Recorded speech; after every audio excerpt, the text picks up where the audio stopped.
Three, Lordship. 29. 29, Lordship. No, this is a very old matter of arbitration appeal. Last time it was fixed at the top of the list, my lord. Today again it was some bottom, my lord. Because 6 years, my lord, the arbitration matter is pending. My lord. So they pray for time, my lord, that it may fix on 16th of December as top of the list, my lord. Earlier there is an order, my lord, for top of the list.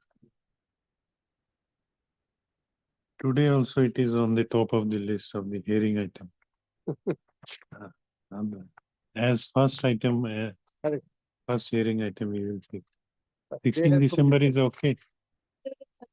16 December, they pay- 16 or 18, Lordship is better, Lordship. 18 will be again, my lord, holiday, mere holiday. my lord. but the last week will be the motion week. Hearing would be difficult. It has to be in the month of January.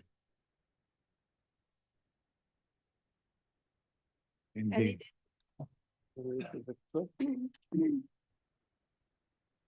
So, Miss, what is your name? R. Kakoti, learned counsel for the respondent.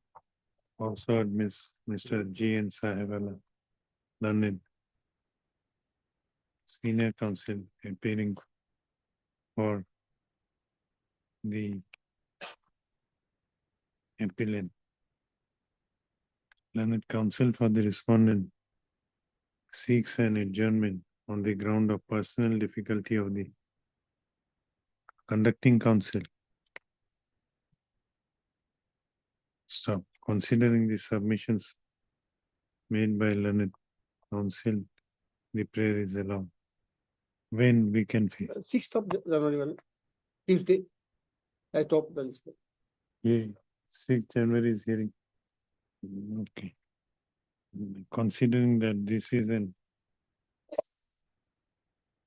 Arbitration appeal. all pending arbitration appeal, list this matter for hearing as first hearing item on 6th of January.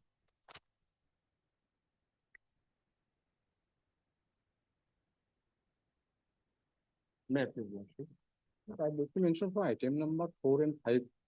Both the items are belong to the hearing matter. These two items may kindly be adjourned for this week, ma'am. I have to find the Vokalatnama, ma'am. 4 and 5. 4 and 5. ma'am. Both the Oh. items returned by the petitioner advocate with NOC, no objection certificate. I will file the Vokalatnama today. ma'am. I am for the respondent number 2, ma'am.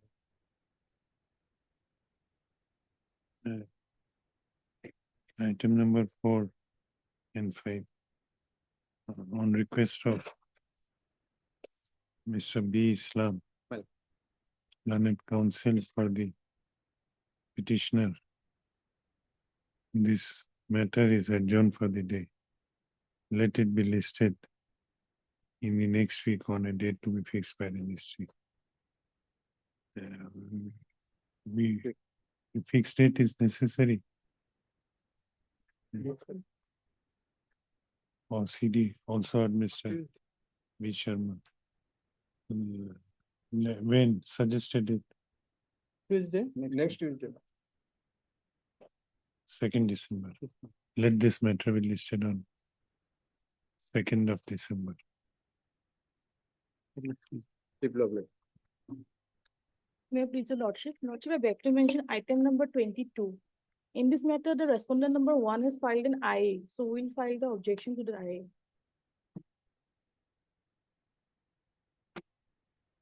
So what is your prayer? Uh, Let us will adjourn the matter for the day and give us 2 weeks time for filing the objection.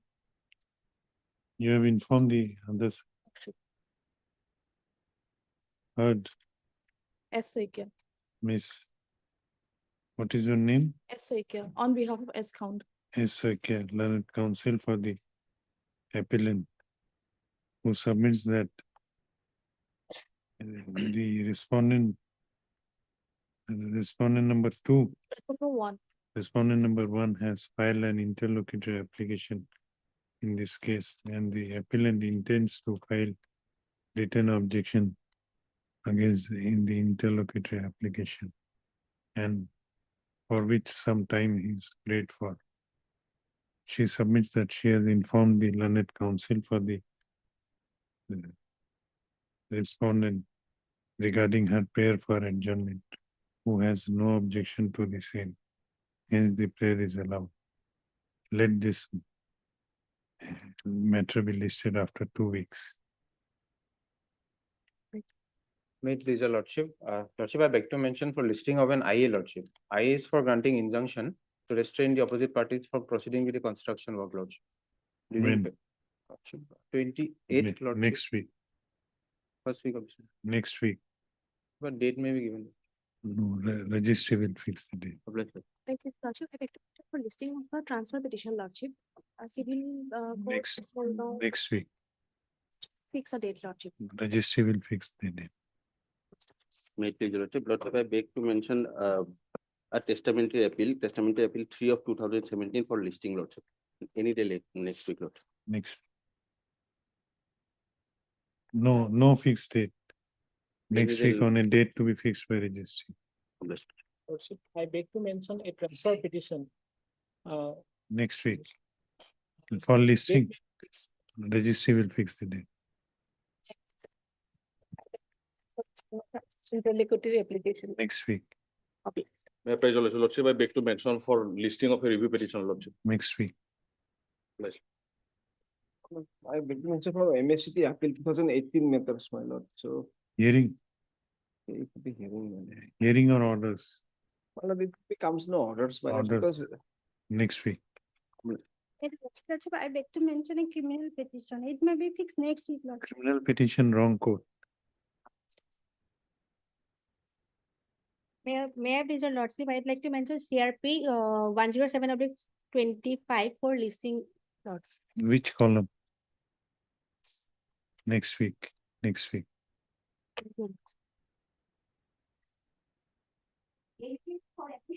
Number 1.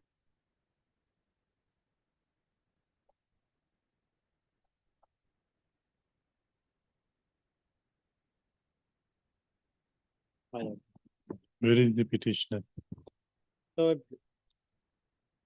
not appeared, perhaps my lord, they are not interested in this case.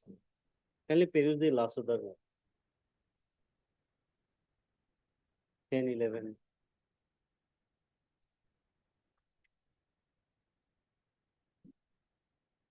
None has appeared for the petitioner. Mr. SP Gwala, HP Gwal. HP Gwala. Learned counsel for the respondent is present.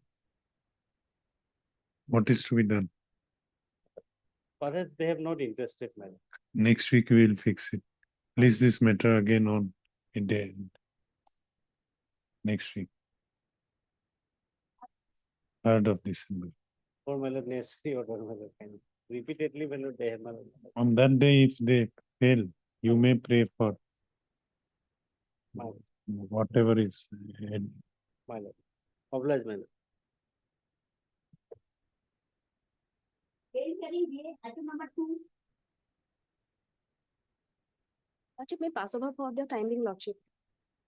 Conducting counsel. is Timing like- passover may be difficult. Lordship, counsel is up to court, Lordship. after After some time, Lordship. Okay, after some time. Pass the place.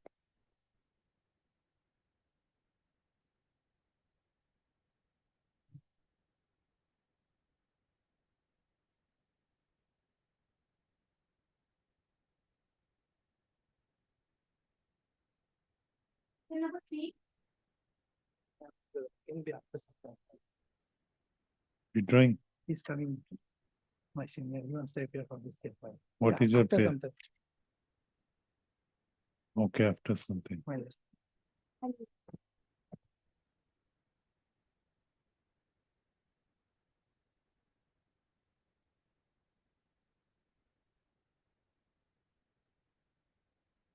Under Rule 41, item number 6.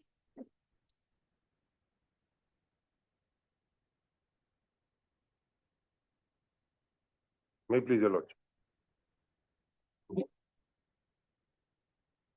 Lordship, the respondent as plaintiff has filed a suit for eviction and recovery of possession which was decreed by the learned trial court.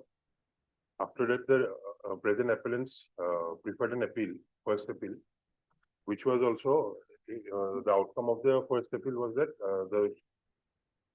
the decree of the trial court was upheld. Against that, the appellants are before your lordship by way of the second appeal. Now, the substantial questions of law are at page 3.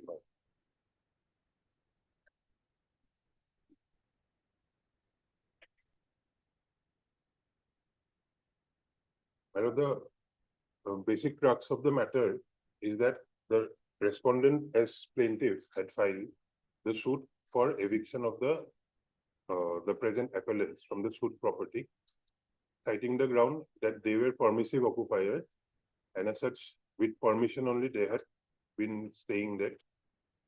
But the plaintiff had miserably failed, my lord, to prove the sale deed by way of which they are claiming the title over the suit land. Now, the sale deed by which, that is the exhibit 1, by which the plaintiff is claiming the title over the suit land, was executed in 1966. And at that time, from that time only, the present appellants were residing. The father of the present appellants were residing in that suit land only. Now, the factum of being a permissive occupier was not at all established by way of evidence in the learned trial court.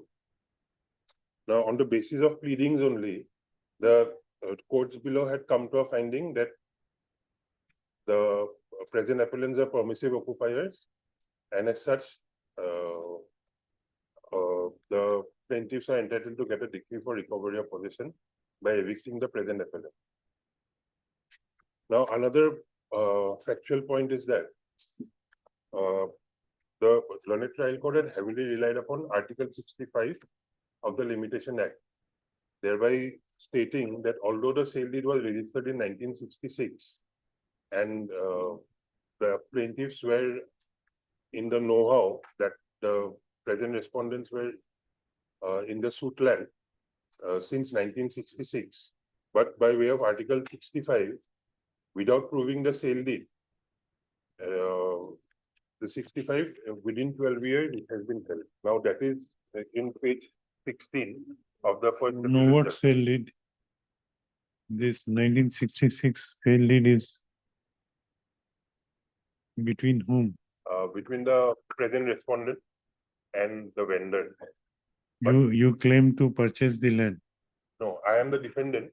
I was in the suit land, staying from since 1966. Prior to 1966, I was still there. But in 1966, the plaintiffs are claiming they have executed a sale deed, but that sale deed was not at all proved here. As such, the title does not. How it was not proved? Why you are saying that? Yes, because only the title, the deed was exhibited, but none of the other, the signature was not proved. Even the plaintiff, who is the respondent here, had in a cross-examination admitted that she does not know or she is not sure from whom she had procured the sale deed. As such, the sale deed, merely by exhibiting a sale deed, that does not amount to proof of the sale deed, because the contents needs to be proved as well as the signatures also needs to be proved. In page 16, the first trial court judgment, first appellate court judgment in para 16, the relevant portions are there. The issue number 2 is regards to the limitation point, and as well as the permissive occupier point. Only on the basis of pleadings, the learned trial courts below and the first appellate court below has come to a finding that we are the permissive occupier. Just on the basis of pleadings, nothing has been proved. Not an iota of evidence is there. And wrongly implementation of Article 65. Wrongly basing the case upon Article 65 of the Limitation Act. When title itself has not been proved, then Article 65 does not come into play. Where is the impugned judgment of the trial court? Imprint judgment starts at page 7. Relevant portions start from page 16. The first appellate court has given findings based on the issues framed by the trial court. So issue-wise, the findings have been arrived at. Issue number 2, whether the suit is barred by limitation. My lord has found it, Yes. page 16.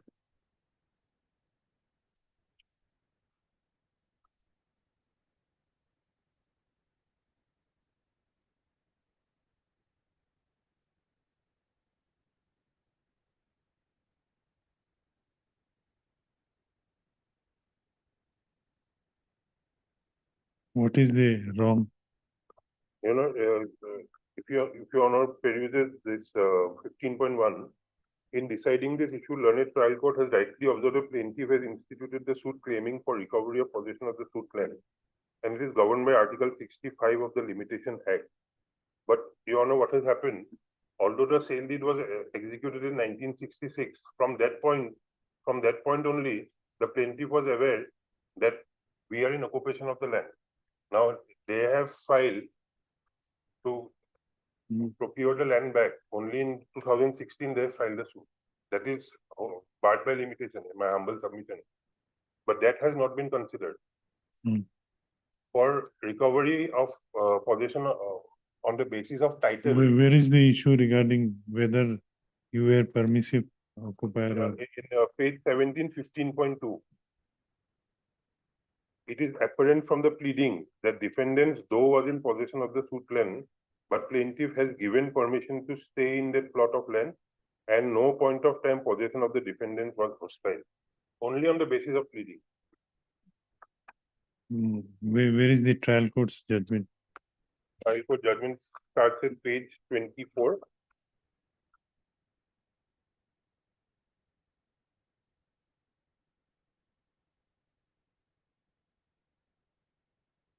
The issue regarding limitation is at page 31.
Now in the evidence, my lord, Any execution case has been filed? execution, they are contemplating as per my instruction. Because period of appeal has expired on 20th of this month. Heard Mr. K. R. Burra, learned counsel for the appellant. This appeal under section. You have wrongly mentioned this is an appeal under section 100. This appeal. Okay, this title. This appeal under section 100 of the Code of Civil Procedure 1908 has been preferred by the appellant slash defendant number one, appellant slash defendant मत लिखिए, appellant impugning the judgment and decree dated 22/8/2025 passed by the Court of Learned Civil Judge Senior Division of Hyderabad. Assam in title appeal number 10/2022, whereby it up, whereby it affirmed the judgment and decree dated 4/7/2022, passed by learned Munsif number 1, Dibrugarh, in title suit number 6/2016, whereby the trial court had decreed the suit of the respondent.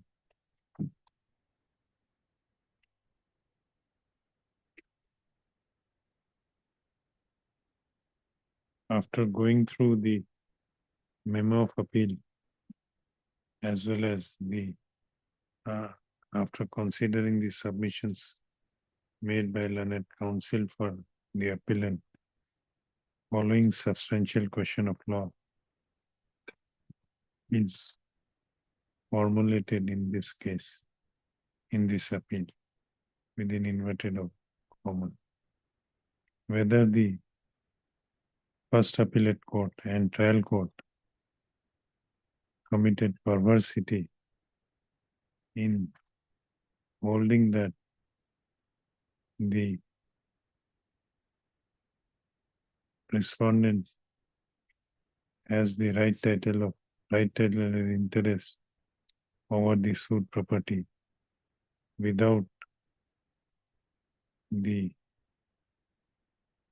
respondent being able to adduce any evidence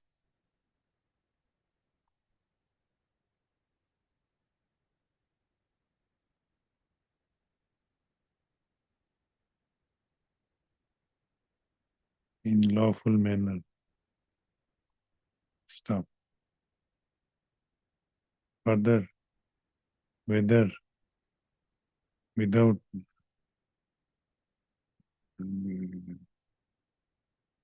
lawful manner within bracket the book, the lawful manner in as much as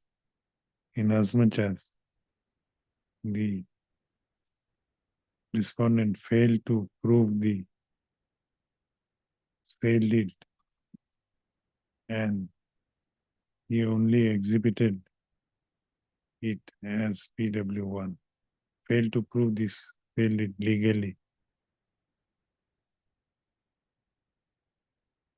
and only exhibited the same as PW1. Stop. Further, whether the trial court as well as first appellate court committed perversity in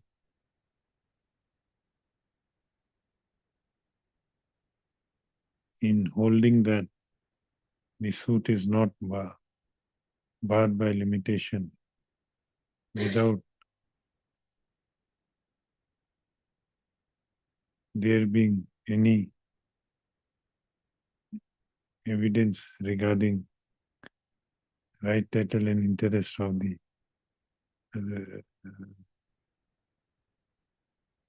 respondent, which has been proved legally by him during the trial. Issue notice to the respondent. The appellant shall take steps for issuance of notice upon the respondents by speed post as well as by usual mode within 7 days from the date of this order, returnable after 4 weeks, list accordingly. LCR may be called for. Let the records of the trial court as well as first appellate court be called for the registry to take steps for requisitioning the aforesaid records. And there is an IA for stay. In IA, issue notice. We are issuing notice. Till returnable date. No.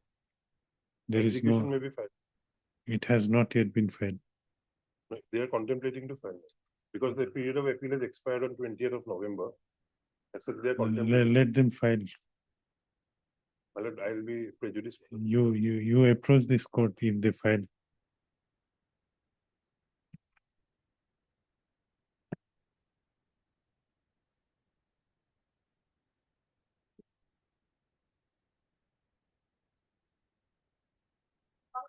Item number 7.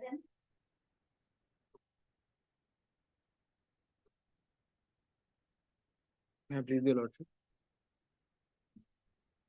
Lordship, we have obtained the correct address of the respondent.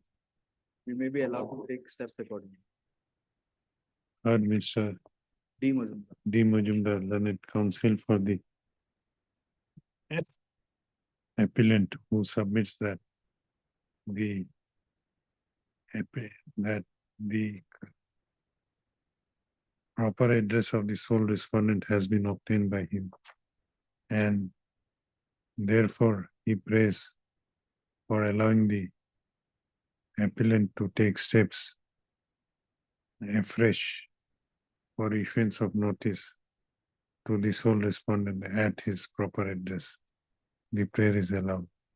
The petitioner, the appellant shall take steps by speed post as well as by usual mode within 7 days of this order, returnable after 4 weeks. List Majumdar. according.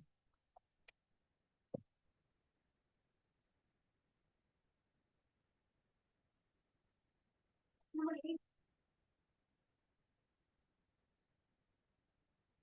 May I please, your lordship? Today I am appearing for respondents, my lord. Only telephonically I have been instructed to appear, my lord. I'll file the Wakalapnama in this particular case, my lord. Appearing on behalf of all the respondents. All the respondents. Yes, my lord, but I have not filed Wakalapnama. Over telephone they have instructed, my lord. I'll file the Wakalapnama today or day after tomorrow, my lord, as soon as I receive it. Records have come. Yes. Heard Mr. A.J. Soikia, learned counsel for the appellant. Also heard Mr. D. Sharma, learned counsel who submits that he has been instructed by all the respondents to appear on their behalf in this appeal.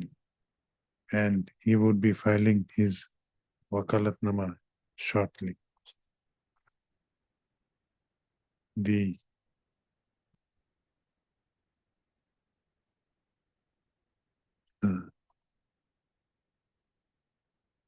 the appearance of parties is therefore is complete in this case.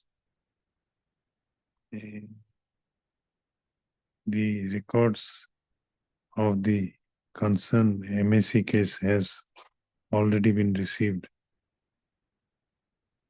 from the concerned motor accident claims tribunal. Therefore, this appeal is ready for hearing. List this matter for hearing after 4 weeks. After So the interim order not may continue not. Yes, I yes stay order not. the interim order shall continue. IA has been disposed of. No, so that is there. IA is also key. State.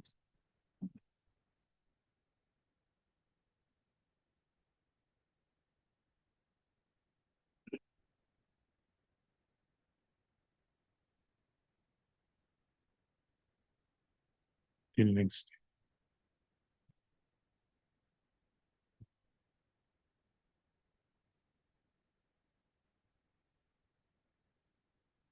In IA also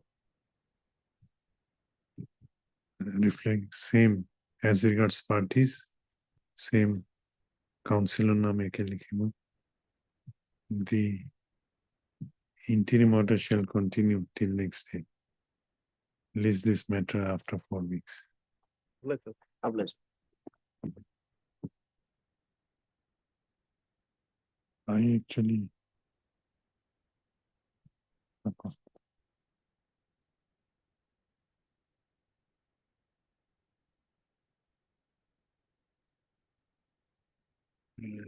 Stay order to main appeal होते हैं. Main appeal में रहेगा। Interim continue आए में reflect करने का जरूरत नहीं। मतलब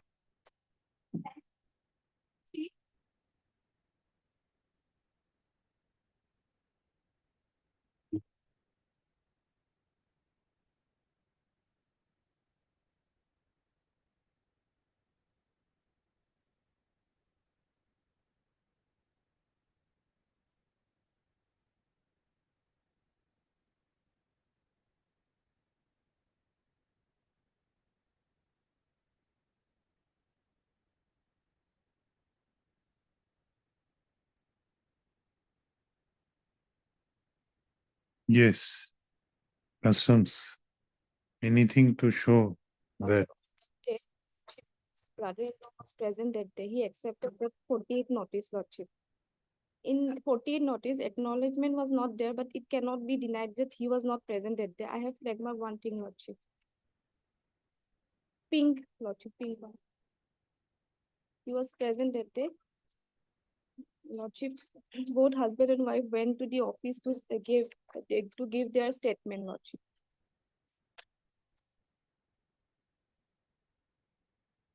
this pink notice in the Lordship, record. I have found this only, that he was present, Lordship. In 48 notice, Lordship, it was not there. It is acknowledgement that is not there, Lordship. But it cannot be denied that he was not present. He was present that day. His wife was also present that day, Lordship. No, from how you are saying he was present? This is my instruction, Lordship, from the department. No, what is there to show? He was present, Lordship, that day. Read.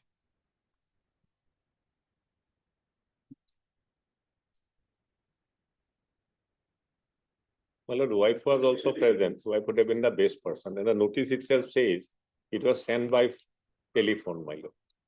Also. That occurs at page 59, my lord. And we never filed any bail application on the date of first production, my lord. Page 59, my lord. The language and tenor, my lord. And from the record, I'll show that the wife was present, my lord. She was also called. She appeared along with her husband. Husband was arrested. Wife was not. And those pages are, my lord. Also, may kindly have a look at page 59 first, my lord.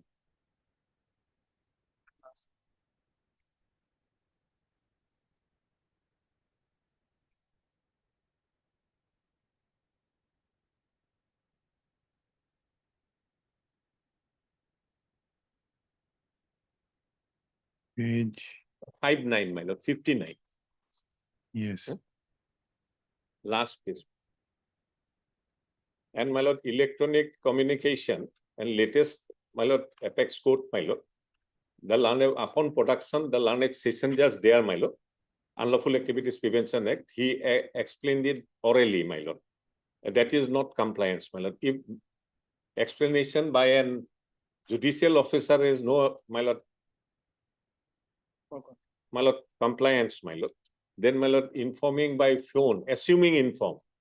Even in that event, that cannot be, my lord, and that authority is, my lord, Mansoor, my lord, 2025. May I just read it and place it before your lordship, because the notice said the receipt is not there, my lord. Presence won't do, my lord. Wife was also present. Then they will have to take a plea that wife was also informed. And those pages, if necessary, I'll show, my lord. And this is Ahmed Mansoor, my lord. They are the question that arose before the apex court, my lord. My lord, second paragraph, my lord. Leaving aside 4 lines from the top, my lord. Yes. My lord, may I read the entire one and in entirety, my lord. The only issue for consideration in this appeal is as to whether the appellants have been furnished with the grounds of arrest when they were apprehended. And if not, whether an explanation given by the jurisdictional court, because it was, my lord, unlawful activity, so the learned session judge there, my lord, session judge level officer, at a time of remand, followed by the remand order, which indicates that the ground of arrest were explained, would be insufficient compliant of section 43B of the as regards Unlawful Activities Prevention Act, my lord, equivalent to 48, my lord. And query was answered in this form, my lord, parting line, my lord, parting paragraph Yes, of this authority, my lord. Last page, my lord. yes. Suffice is to state that the explanation by the court before whom the arrestee are produced can never be an adequate compliance of furnishing the grounds of arrest at the time of securing an accused. So, my lord, if explanation by the court, by a judicial officer is no compliance, so explanation by the arresting authority, my lord, over phone, even if communicated, my lord, is no compliance. Yes, what is there to show? Concern the statement of my sister, Lordship. No, you read what? The statement of my sister Swapna Das, wife of so and so Bipul Das, so and so in connection with the NDPS Caesar case number so and so dated 4 September was recorded by the officer of the custom, including a lady officer before the superintendent of anti-smuggling unit, custom division Guwahati, that on 5 September 24, Lordship. At custom office, below No. so and so. You have to show that Chandradhar Das was present. During the entire period of recording of the statement, my sister Swapna Das was treated extremely well and no threat or pressure was exerted upon her. Below, Lordship, his signature was there, Lordship. Whose? Chandradhar Das, his brother-in-law, Lordship, to whom notice was issued, Lordship. He accepted notice No. on that day, Lordship. What do you want to show that by showing the signature that he was present there? Chief. No, he may be present, he might be present there. But you have a burden to show that notice was served on him. If he was present there, then why the notice was sent to? Notice was not sent by registered post, Lordship. It was handed over. Why signatures were not obtained?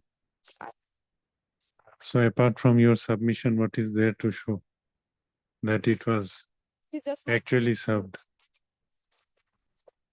signature was not there in the 48 notice. No, mere submission, is it sufficient? When the burden is there on you to show. Yes, heard Mr. B.K. Mahajan, learned counsel for the petitioner. Also.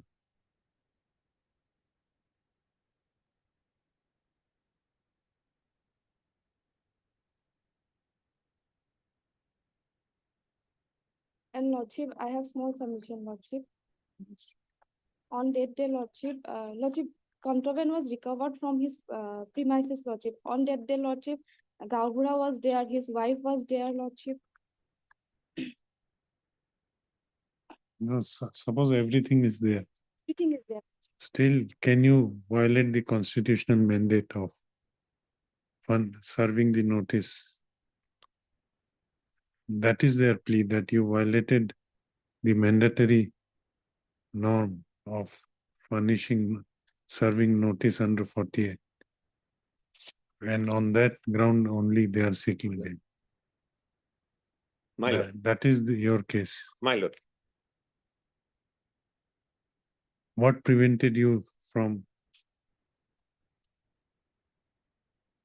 following the norm? Heard Mr. B.K. Mahajan, learned counsel for the petitioner. Also heard Ms. M. Deka, learned counsel for customs. This application under section 483 of BNSS has been filed by the petitioner, namely Bipul Kumar Das alias Bipul Das, who has been detained behind the bars since 5/9/2024 in connection with NDPS case number 59/2025 arising out of customs case number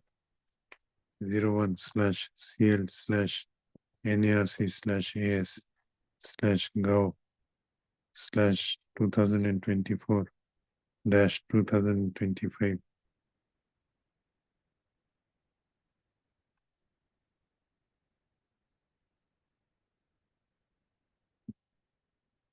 Under section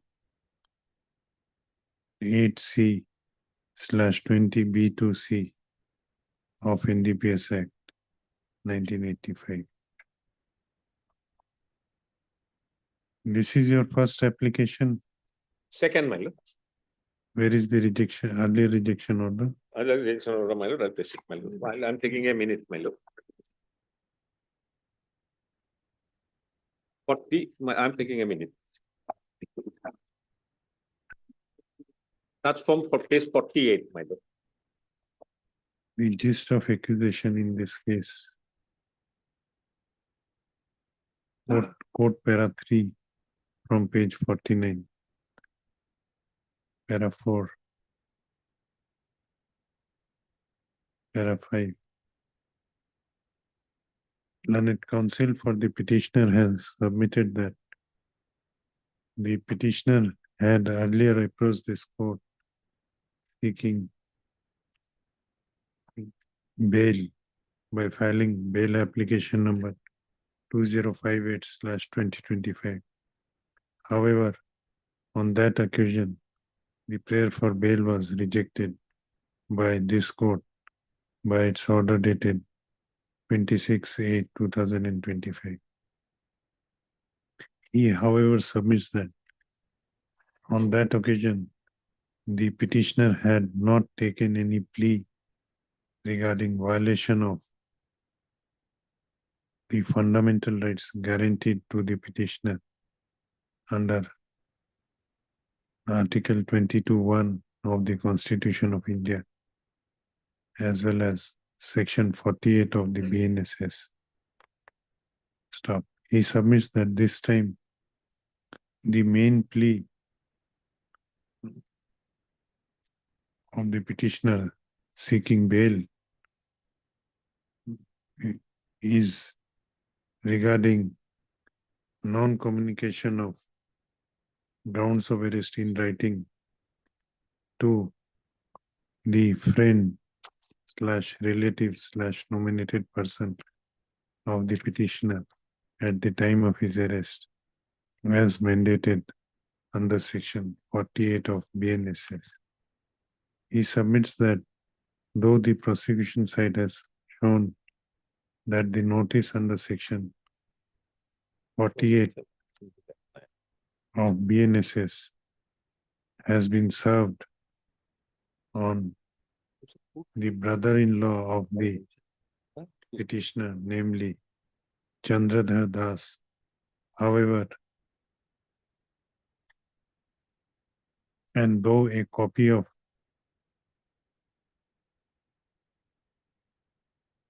notice has been relied upon, notice dated 5/9/2024 has been relied upon by the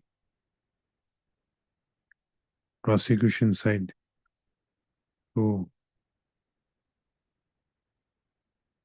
show the compliance of the Section 48 of BNSS, however, he submits that there is no endorsement or nothing to indicate that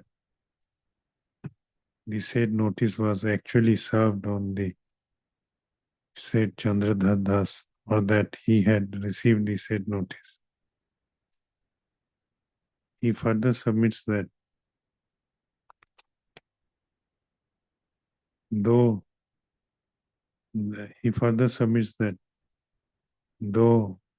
in the said notice,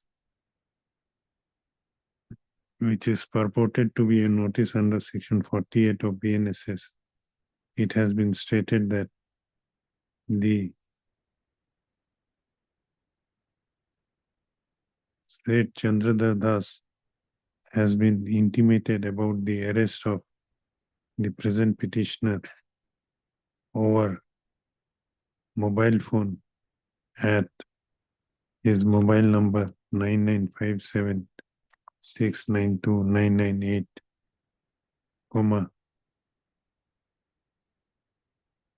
This cannot be regarded as compliance of the mandate of Section 48 of BNSS as well as Article 22(1) of the Constitution of India, as much as the requirement of furnishing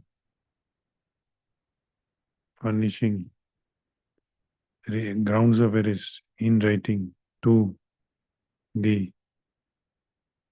friends slash relative slash nominated person of the accused is a mandatory requirement.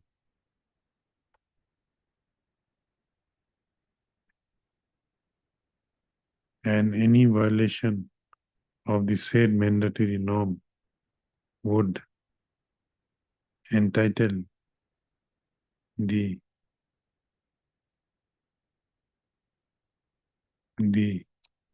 petitioner to be released on bail. In support of his submission, learned counsel for the petitioner has cited a ruling of the apex court in the case of Ahmad Mansoor and others versus state, represented by Assistant Commissioner of Police, within bracket criminal appeal number 4505/2025. Stop. On the other hand, learned counsel, Miss M. Deka, learned counsel for the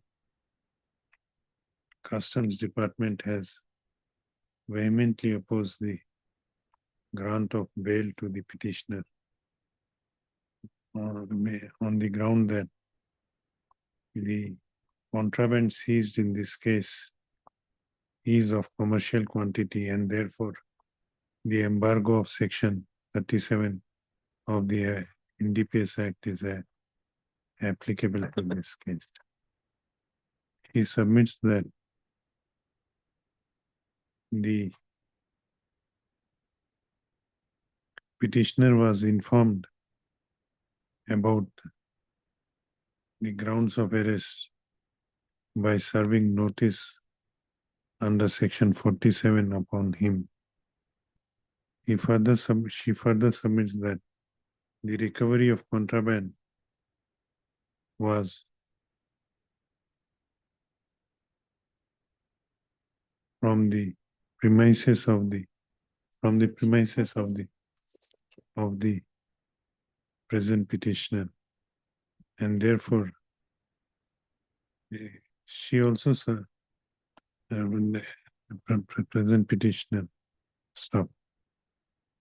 She also submits that so far as compliance of notice under Section 48 is concerned, the said notice was served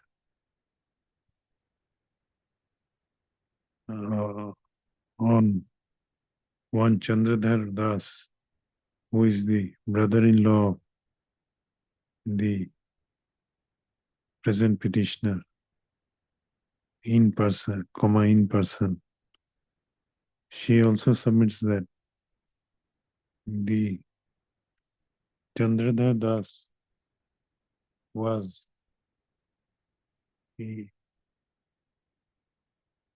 present when the statement of the wife of the present petitioner was recorded. And at that time, notice was served on him. To show the presence of the Chandradhar Das at the time when the statement was recorded of the wife of the present petitioner, she has referred to a certificate given by said Chandradhar Das to that effect. she further submits that the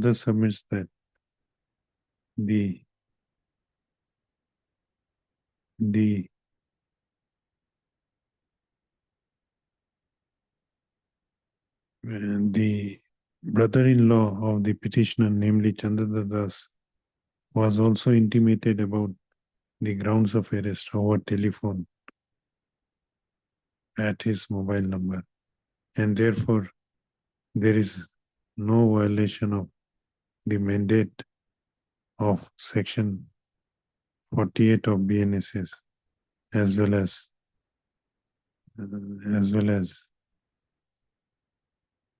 Article 22(1) of the Constitution of India in this case, and therefore she prays for rejection of the prayer for bail. I have considered the submissions made by learned counsel for both sides. How much is the contraband?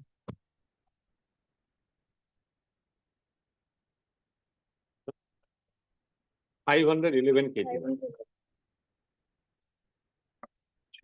Chamber 2 lakhs with two sureties of like amount. I'll give reasons in the chamber. My lord. Submitting one, relying on judgment lordship that Radhika Agarwal lordship may consider. Para number 12, maybe On what point? lordship, 12, lordship, here it is mentioned minor procedural lapse on the part of the authorized officer may not be seen with magnifying glass by the court in applicable. Lordship, I'm submitting lordship. Para number 12 may be taken. I'm submitting because lordship trial is at the initial step, that is why.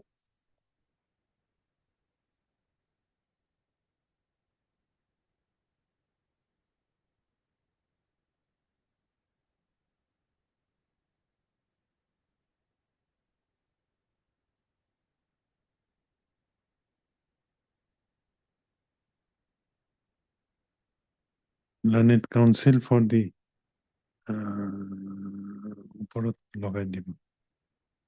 learned counsel for the customs department also submits that as there has been a substantial compliance of the requirement of furnishing notice under section 48 of BNSS to the friends / relatives / nominated person of the petitioner in this case, minor procedural lapse in complying the procedural requirement in case where the offense involved is of serious nature, as in this case, the benefit of grant of bail should not be granted to the petitioner. In support of her submission, she has cited a ruling of the apex court in the case of Radhika Agarwal versus Union of India and others, reported in 2025 0 INSC 272. I'll pass orders in chamber. My lord. Highly obliged.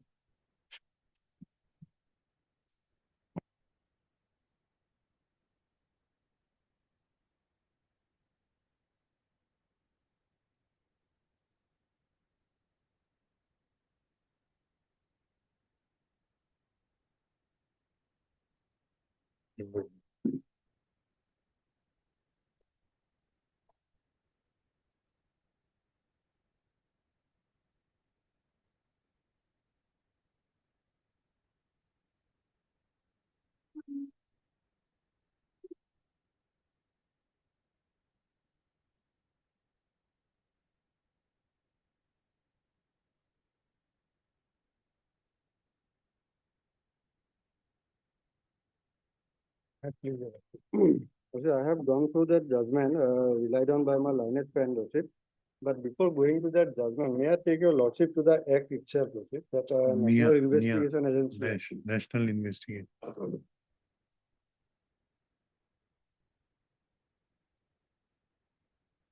What is your submission on that? You have gone through Madras High Court judgment. Yes, I have gone through Madras High Court judgment also, and the Madras High Court judgment had distinguished the full bench judgment of Patna High Court judgment. And lordship, what I have submitted on the earlier date, that is, I find some similarity with that judgment. So I will place those judgment. But before that, I am just placing few points from the act itself.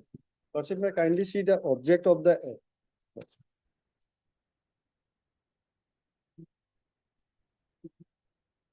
Yes. Statement of object and reasons. Over the past several years, India has been the victim of large-scale terrorism sponsored from across the borders. There have been innumerable incidents of terrorist attacks, not only in the militancy and insurgency affected areas and areas affected by left-wing extremism, but also in the form of terrorist attacks and bomb blasts, etc., in various parts of the hinterland and major cities, etc. Now, this part is important. So, a large number of such incidents are found to have complex interstate and international linkage and possible connections with other activities like the smuggling of arms and drugs, pushing in and circulation of fake Indian currency, infiltration from across the borders, etc. Keeping all these in view, it has for long been felt that there is need for setting up an agency at the central level for investigation of the offenses related to terrorism and certain other acts, which have national ramifications. Several experts and committees, including the Administrative Reforms Committee in its report, have also made recommendations for establishing such an agency. The government, after due consideration and examination of the issues involved, proposes to enact a legislation to make provisions for establishment of a national investigation agency in a concurrent jurisdictional framework with provisions for taking up specific cases under a specific act for investigation. Provisions for setting up of special courts and for other related matters. So here I am, lordship, just stressing on the sentence, lordship, with provisions for taking up specific cases under a specific act for investigation. Now, lordship will see that section 6.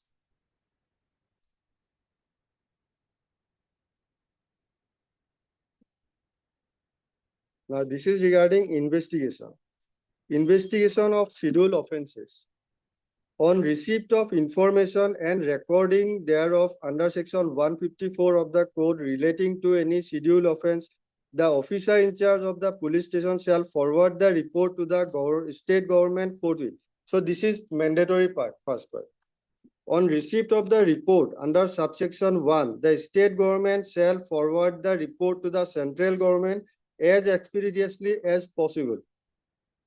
On receipt of report from the state government, the central government shall determine on the basis of information made available by the state government or received from other sources within 15 days from the date of receipt of report, whether the offense is a scheduled offense or not. So first they have to decide whether this is a scheduled offense or not, irrespective of the fact that it is under UAPA or other provisions which are mentioned in the schedule. And also whether having regard to the gravity of the offense and other relevant factors. So other relevant factors, those I have already pointed out, which are mentioned in the object of the act.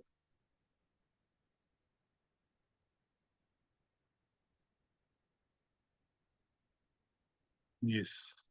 It is a fit case to be investigated by the agency. So that decision has to be taken within 15 days. Where the central government is of the opinion that the offense is a scheduled offense and it is a fit case to be investigated by the agency, it shall direct the agency to investigate the said offense. So they can direct the agency to investigate the offense. And under subclause 5, that the central government can suo moto decide. Now, what if they, Lordship, they have taken and thereafter they find this case is not of serious nature, this can be investigated by the state agency. That has been described in section 7 of the Act. Lordship may kindly see that section 7. Power to transfer investigation to state government.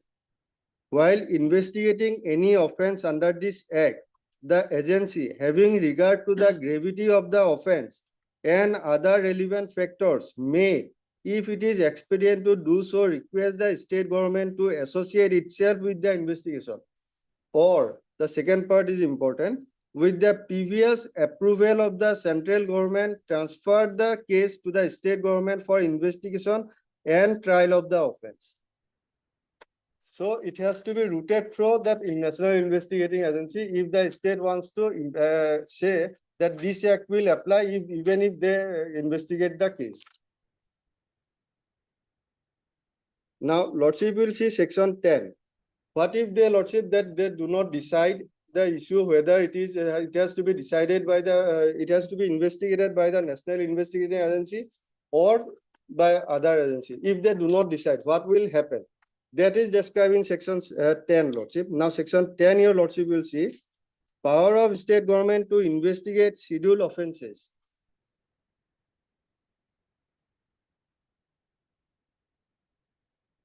Yes. Save as otherwise provided in the in this act. So if that it is not transferred to the state government, that part if it is not if it is there, then section 7 will come. And if it is not there, then this part will come. Save as otherwise provided in this act. Nothing contained in this act shall affect the powers of the state government to investigate and prosecute any scheduled offense or other offences under any law for the time being in force.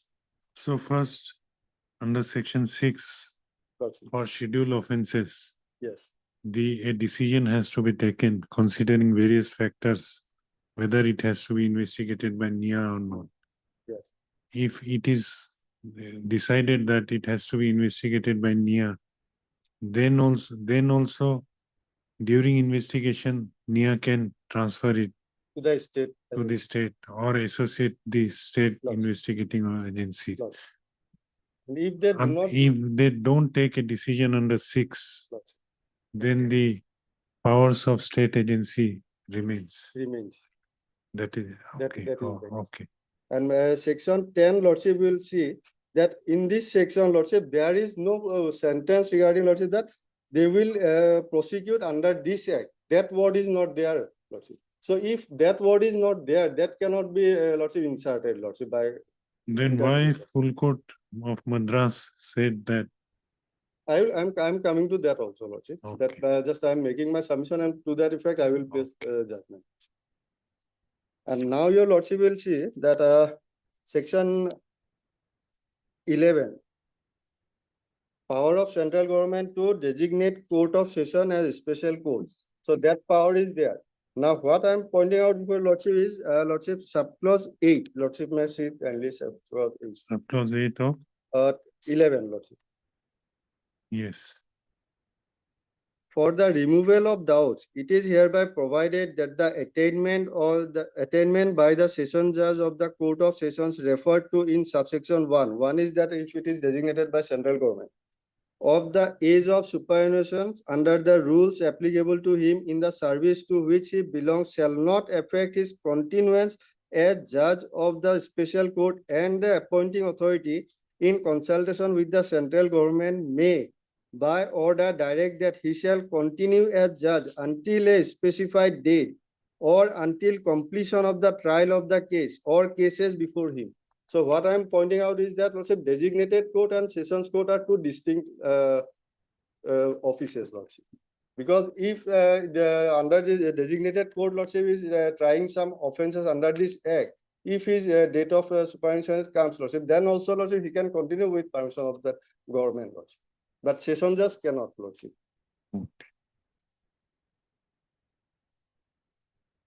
Now, why you are emphasizing this point? Because my case is tried by the session judge. That seal signature, everything is there regarding session judge.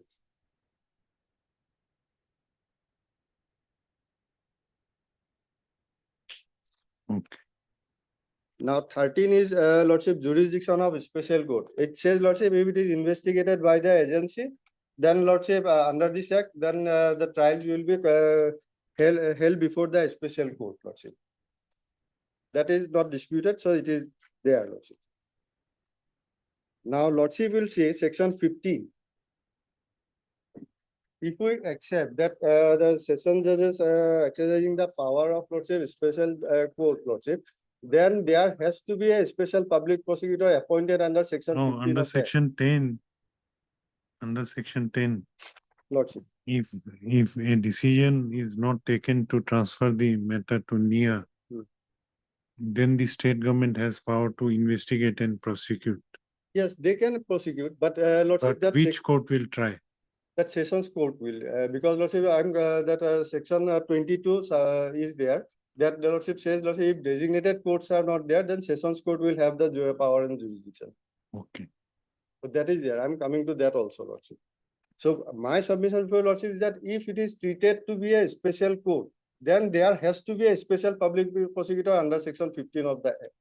Because of the act, Lordship, some provisions cannot be taken and some provisions cannot be excluded to implement, Lordship. So your submission is while trying an offense under UAPA Act, It has to be a special public prosecutor appointed under section 15 of the NI. so unless that is there, it is to be treated as a trial in a Sessions court. sessions court, Sessions. normal trial in a No. sessions. Okay. Now your Lordship may kindly turn to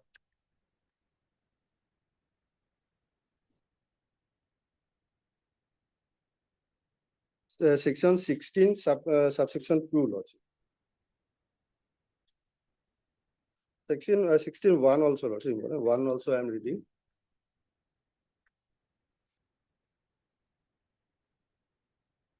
Yes. A special court may take cognizance of any offense without the accused being committed to it for trial. Upon receiving a complaint of facts that constitute such offense or upon a police report of such fact. So this section is subject to correction. So what I find is similar to POXO Act, because our High Court notification is also there that in POXO cases that committal is not required. That session judge has to, special judge appointed under POXO Act, that they will Lordship take cognizance without committing the case to the court, Lordship. So this provision is related to similar to that section, Lordship. Now section subsection 2, Lordship. The word is where an offense triable by a special court. I am stressing on the word, Lordship, offense triable by a special court. It is not said the schedule offenses. So schedule offenses, there may be offenses which may not be triable by the special court, Lordship. No, all schedule offenses are tribal by special court. No, all schedule tribal are all schedule offenses are triable by a special court. But if it is, Lordship, that section 6 is there, that decision has to be made by the government. So therefore, Lordship, the legislature in its wisdom use the word where an offense triable by the special court. So if it fulfills that offense fulfills the requirement of section 6, then it will be triable by sessions, the special court, Lordship. And then your Lordship may kindly see that section 22.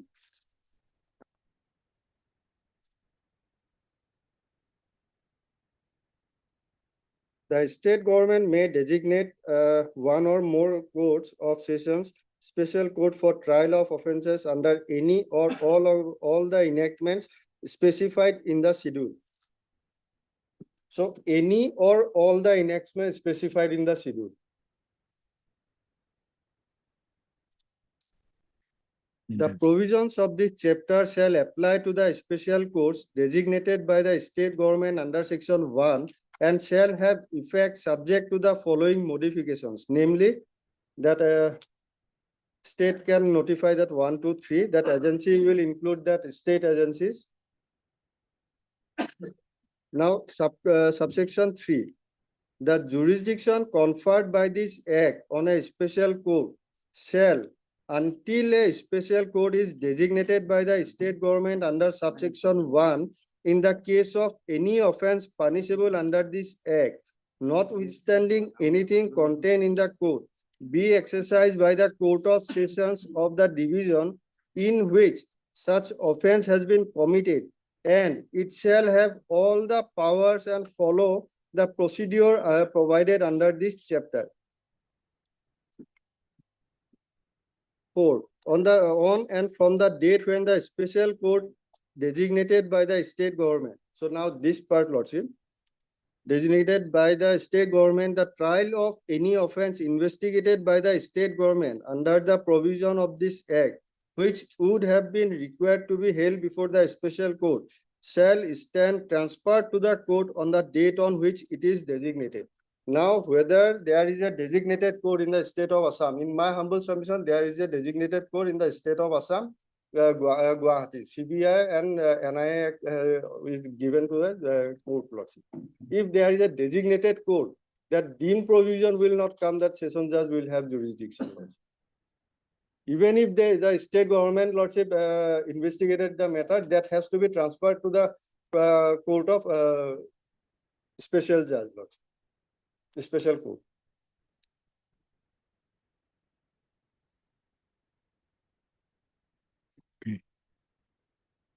And now regarding, Lordship, that judgment which is relied on by my No, learned friend. no, what is the crux of your submission? In My this sub- case, the trial was held by Yes, Sessions Court. sessions, The investigation was done by state agencies. state agencies. Only the submission of public prosecutor is that since the offense is a offense under Schedule of. UAP Act, which is a scheduled act in the NIA.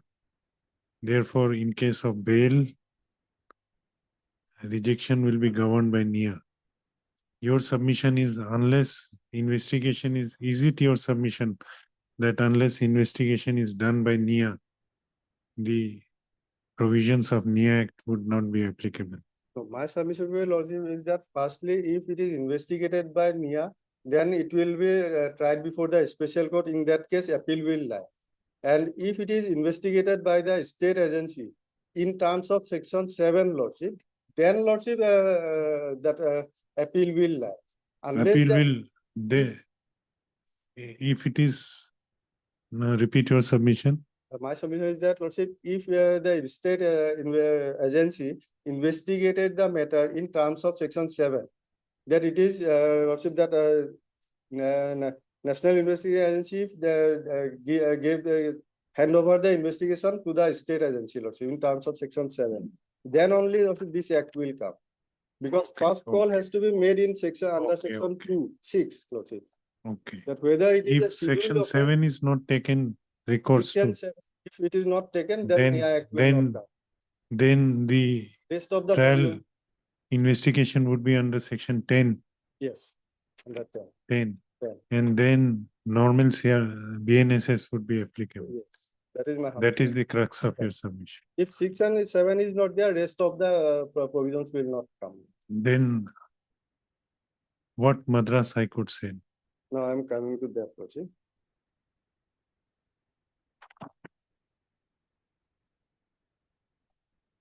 Now Madras High Court, Lordship, what I find subject to correction, Lordship, mainly relied on that Bikramjit judgment, Lordship, passed by the Honorable Apex Court.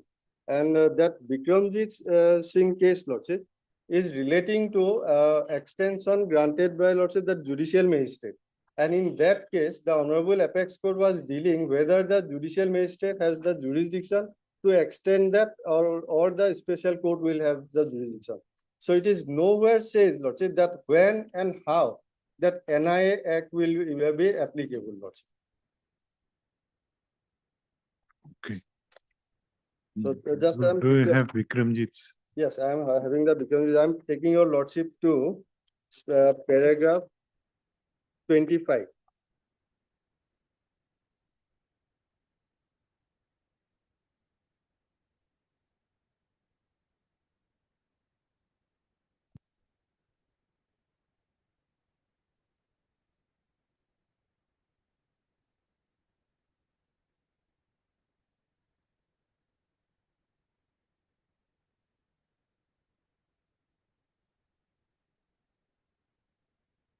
I don't have a copy of that Vikramjit said. I am having You have a extra copy.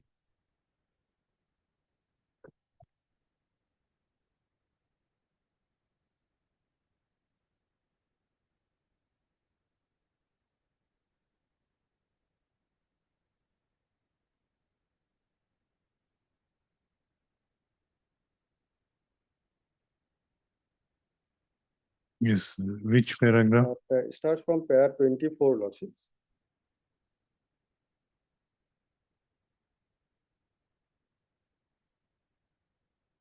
That starts with section 13(1). That is, Lordship, I have already said that if it is investigated by the agency, section 13 provides that if it is investigated by the agency, then the trial will be held before the special court. No, which portion was relied upon by the full court, full bench of Madras High Court? That paragraph 26. 25 and 26, that, 25. that I'm, 26. 25 and 26. 26 is more important. Lordship. It is directly.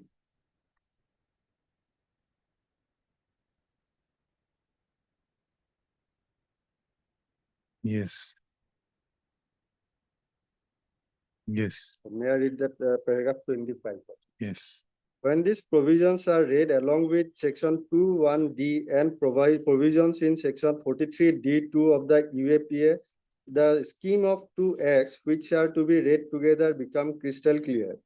Under the first proviso in section 43D2B, the 90-day period indicated by the first proviso to section 167(2) of the code can be extended up to a maximum period of 180 days if the court is satisfied with the report of the public prosecutor indicating progress of investigation and specific reasons for detention of the accused beyond the period of 90 days. The court, when read with the extended definition contained in section 21D of the UAPA, now speaks of the special court constituted under section 22 of the NIA Act. What becomes clear from reading of these provisions is that for all offences under UAPA, the special court alone have exclusive jurisdiction to try such offences. This becomes even clearer on a reading of section 16 of the NIA Act, which makes it clear that a special court may take cognizance of an act, which make it clear that the special court may take cognizance of an offence without the accused being committed to it for trial. Upon receipt of a offense, upon receipt of a complaint of facts or upon a police report of such facts. What is equally clear from the reading of section 16(2) of the NIA Act is that even though offences may be punishable with imprisonment for a term exceeding 3 years, the special court alone is to try such offences, albeit in a summary way if it thinks it fit to do so. On a conspectus of the above mentioned provisions, section 13 read with section 22 to subclause 2 of the NIA Act. In particular, the argument of the Learned Counsel appearing on behalf of the state of Punjab based on section 10 of the said Act has no legs to stand on since the special court has exclusive jurisdiction over every scheduled offence investigated by the investigating agency of the state. Here, Lordship, that section 10 was referred to the fact that section 10 says that CRPC other provisions will apply. And in that context, Lordship, counsel for the counsel argued that the judicial magistrate will have the power and jurisdiction. In that context, these observations are made, Lordship. No, but here it has been, the full bench is observing categorically that the special court has exclusive jurisdiction to try. No, I am not disputing that part, Lordship. No. My only submission for Lordship is that even if it is taken up by the special court under section 22, which is designated by the Lordship state government to take up the UAPA cases, that whether NIA Act will follow or not, because it has to be started from the investigation stage. Okay. That is my case, Lordship.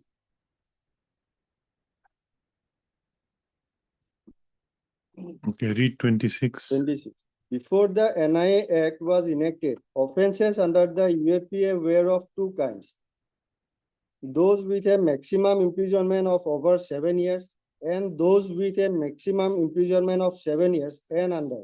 Under the code as applicable to offences against other laws, offences having a maximum sentence of 7 years and under are triable by the magistrate's court. Whereas offences having a maximum sentence of above 7 years are triable by courts of session.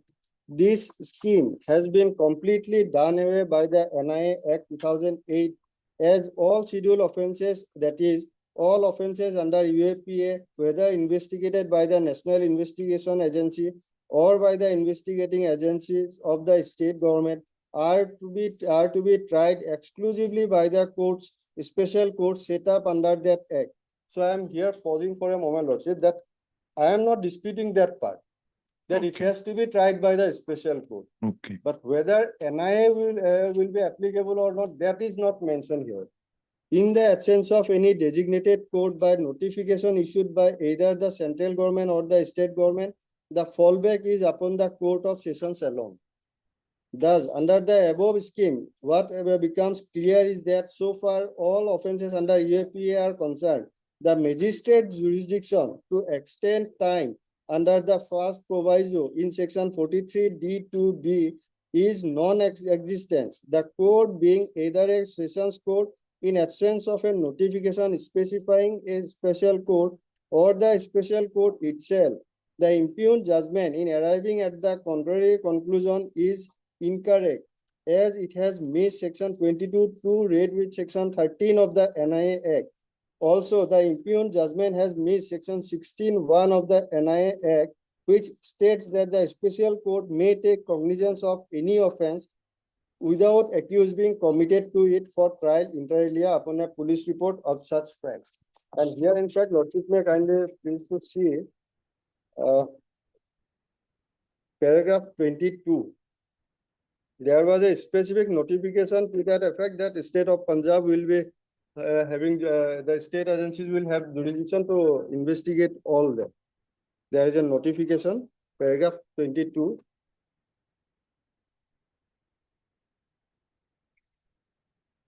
Yes. That notification I am reading, Lordship, which is the notification which was in exercise of powers conferred under subsection 1 of section 22 of the National Investigation Agency Act 2008 and all other powers enabling him in this behalf. The Governor of Punjab, with the concurrence of Honorable Chief Justice of the High Court of Punjab and Haryana, Chandigarh, is pleased to constitute the courts of session and the first additional session judge for the area falling within their respective jurisdiction at each district headquarters in the state to be special courts for the trials of offences as specified in the schedule appended to the aforesaid act, which are investigated by the state police.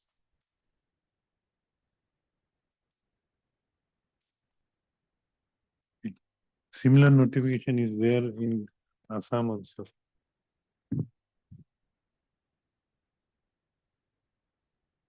Whether in consultation with Honorable Chief Justice that I do not have.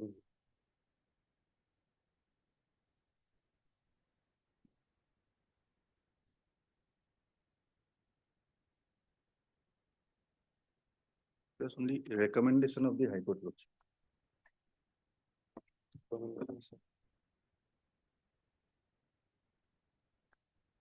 Here also similar notification is there. But the fact, Lordship, that other provisions will be there, that is not there in the Bikramjit's case. It is said that a special court will have the jurisdiction. I am not dispute on that, Lordship. Okay. So relying on this, Relying on this, that full bench of Lordship Madras High Court has held that. Now, Lordship, I am relying on the judgment which was distinguished by the Madras High Court, that Patna High Court full bench judgment, Lordship.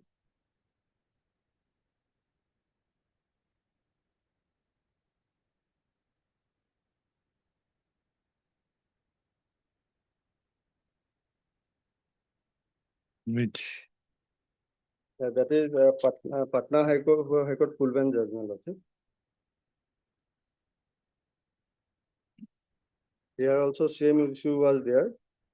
regarding bail appeal. Yes.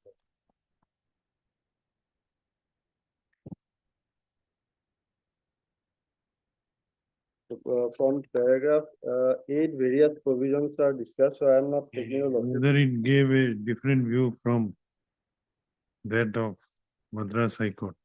No, this was the initial point of 2015, this was passed. And subsequently, Lordship, Madras High Court gave different view only because of that Bikramji's judgment, which says, Lordship, that special courts will have jurisdiction. So I am still saying, Lordship, that I have no dispute, I am on the completely agreement with that judgment, Lordship, which says that special court will have jurisdiction. Now, whether NIA will apply or Lordship, CRPC will follow, that is not said in the Bikramji's case specifically. The state government has the jurisdiction, even Lordship, NIA is Lordship attracted. Then also Lordship, state government has jurisdiction under section 7, Lordship. Where is the relevant paragraph? Relevant. This judgment was prior to Madras High Court. Lordship. Okay. Now, Lordship may kindly see that it's from paragraph 25 onwards, 24 onwards, Lordship. No, where is the relevant para which? Relevant paragraph.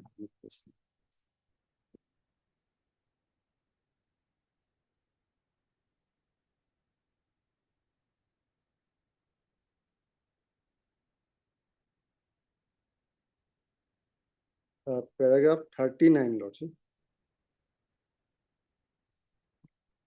39 onwards.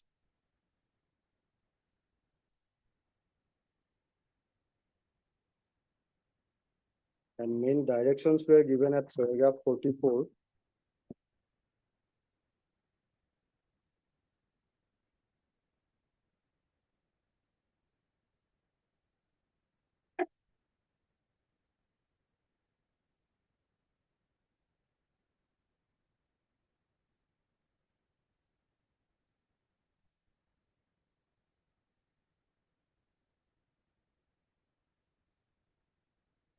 Where is the relevant? This 44A, Lordship. The judgment is in Asif's case, that is the division bench judgment of that court, which was Lordship referred, Lordship, subsequently. Insofar as it held that investigating agency of the state government can investigate and try offences in accordance with the provisions of the NIA Act in the cases where offences punishable under the Unlawful Activities Prevention Act are alleged, and that such cases must be tried by the courts of sessions under subsection 3 of the section 22 of the NIA Act cannot be said to have laid the correct law. So this part I am also having some disagreement also. That second part, the cases even where offences punishable under the provisions of UAP Act are alleged shall be tried by the courts as provided under the CRPC and not in accordance with the special procedure under the Act unless 1. The investigation of such cases are entrusted by the central government to the NIA, and 2. The NIA transfers the same to the investigating agency of the state government. The appeal shall be treated as bail applications to be heard under section 439 CRPC, and the registry shall place the same before the learned single judges after requiring the parties to alter the provisions Now, of law. this is the procedure which is being followed here. Here. Now, till date. Lordship. Till date, this is followed. This is followed. Okay. And the reasonings are given there also, that what I have already placed before your Lordship. That those provisions are discussed from paragraph 24 onwards. Lordship.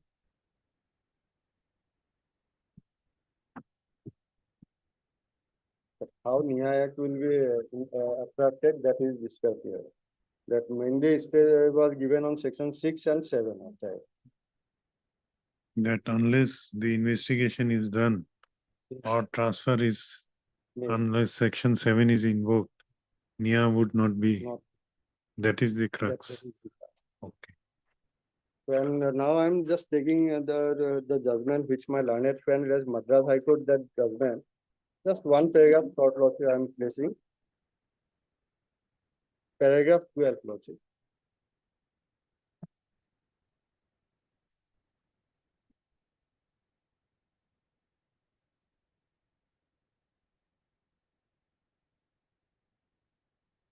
Yes. Paragraph 12. In Bahadur Kora, that is the judgment which I have already placed, that full bench judgment of Patna High Court Lordship, had sheared clear of a literal reading of the act and had resorted to a purposive interpretation of section 7, 13, 12 of the NIA Act 2008 to hold that the Which judgment you are reading? Jafar Sathik? yes, Lordship. Paragraph 12.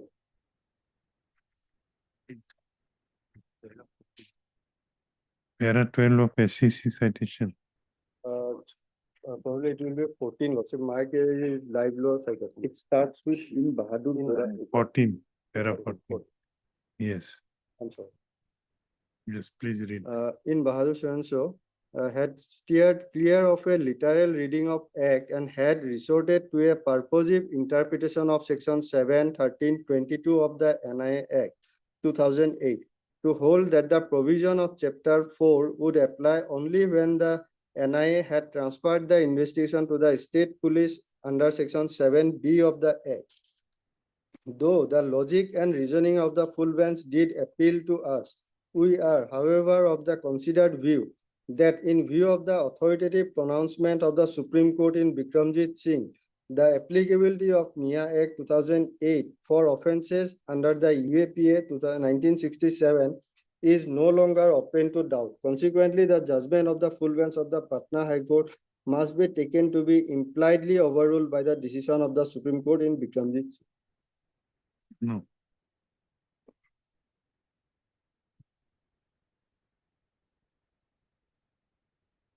Bikramjit does not say as a whole applicable. Lord, that is what I am saying. What is the stand of whether this question was raised before our High Court in any?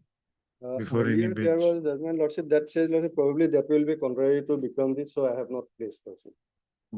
That I, Jayanta Kumar, that it says, Lordship, it is investigated and, Lordship, That judgment is of which?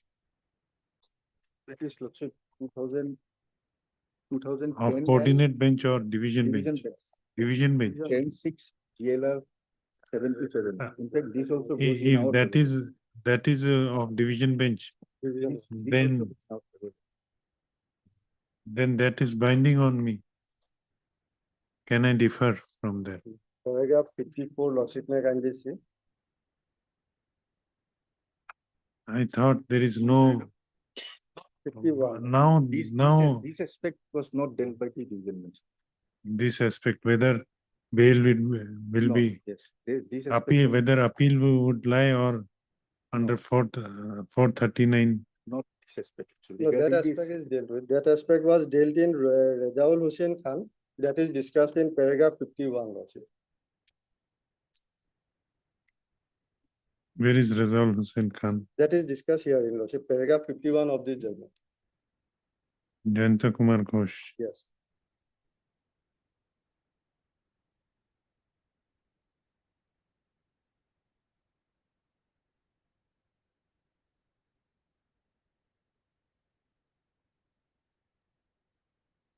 Yes. We therefore, in the light of the decisions held by this court in Rezaul Hussain Khan versus State of Assam, reported in so agree with the views expressed therein that once the investigation under the scheme of the NIA Act is taken over by the agency, it is the special court within which authorized further detention of an arrested accused. When such an arrested accused applies for bail to the special court, the source of power to consider such an application for bail lies in section 437 and not section 439 of the code. Even a high court cannot invoke its power under section 439 to grant bail if it has been refused by the special court, nor can high court, by resorting to its power under section 439, cancel bail if bail has been granted to such an accused by the special court. If the bail has been refused or granted by the special court, the aggrieved party may, however, prefer an appeal in terms of section 21(4) to the High Court. Such an appeal has to be heard by a division bench of the High Court. No, but in this Rezaul Khan, it is applicable only when the Investigation is taken over. taken by over the- by the agency. Yes. That phrase is that important. will Here, the investigation is done by State. state, so this question remains open. And what happened in, what was held in Jantak?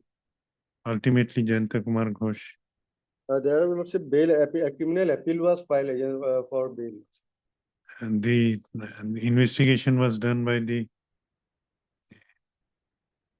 Lordship finally goes to paragraph 48 of the division bench. sir. Paragraph 48. yes, no, I'll come to you. Eh,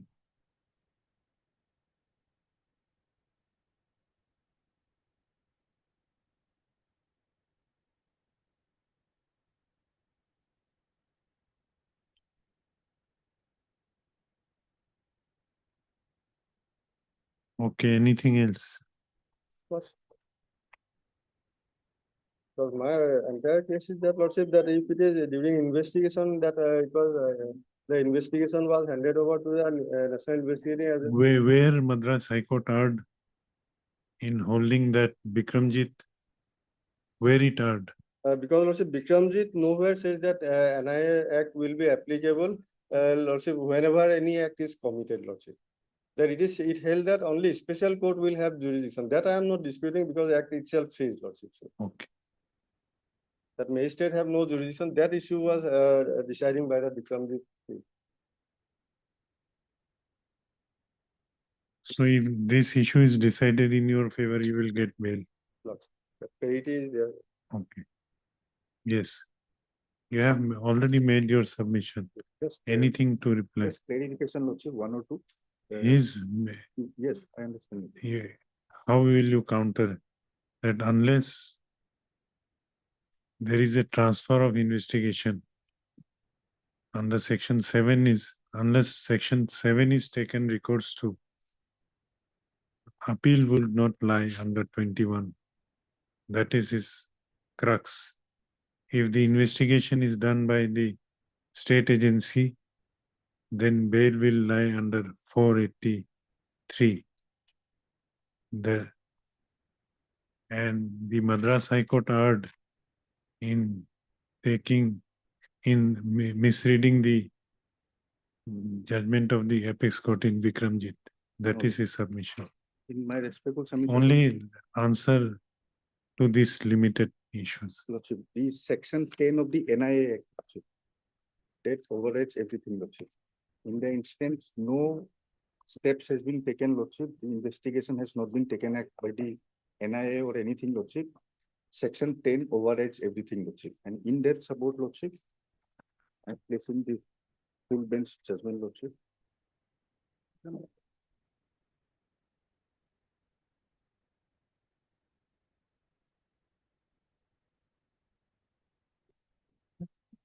Yes. Section 10 is there, Lordship, it's already gone through. I'm just placing the judgment, Lordship. Yes, section 10 favors him. Favors me, Lordship. How? Section 10, Lordship, power of the state government to investigate schedule offences. Save as otherwise provided in this act, nothing contained in this act shall affect the powers of the state government to investigate and prosecute any schedule offences or other offences under any law for the time being. So if the provisions of NIA is not invoked, save and except, it starts from a non-abstent clause. Lordship. Then the powers remain in the state agencies. Lordship, yes, it remains, Lordship. Then the normal BNSS would be followed. That is his submission. Lordship will kindly take up this judgment, Lordship, I have placed. 20-6 SCC 308.